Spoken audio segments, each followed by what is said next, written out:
بسم الله الرحمن الرحيم تبارك الذي بيده الملك وهو على كل شيء قدير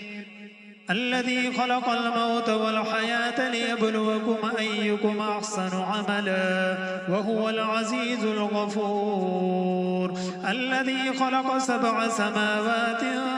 طباقا ما ترى في خلق الرحمن من تفاوت فارجع البصر هل ترى من فطور ثم ارجع البصر كرتين ينقلب إليك البصر خاسئا وهو حسير ولقد زينا السماء الدنيا بمصابيح وجعلناها رجوما للشياطين وأعتدنا لهم عذاب السعير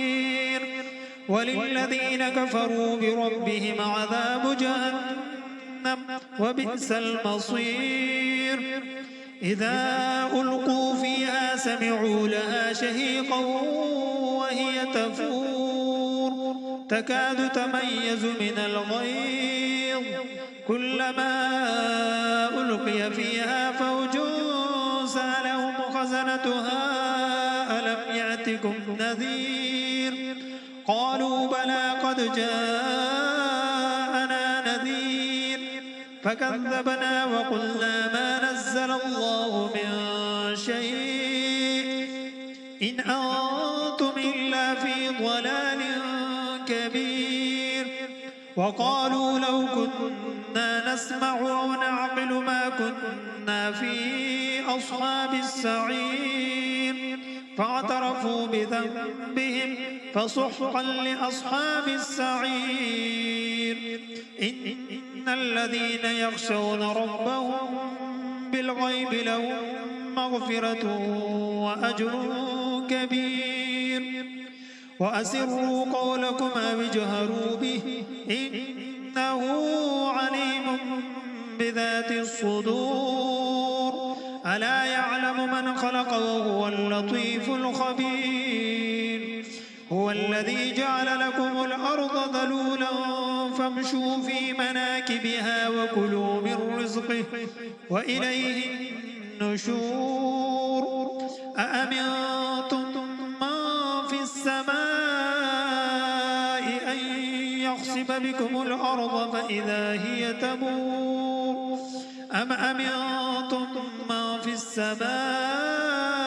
أن يرسل عليكم حاصبا فستعلمون كيف نذير ولقد كذب الذين من قبلهم فكيف كان نكير أولم يروا إلى الطير فوقهم صافات ويقبض ما يمسكهن إلا الرحمن إنه بكل شيء بصير أمن هذا الذي هو جند لكم ينصركم من دون الرحمن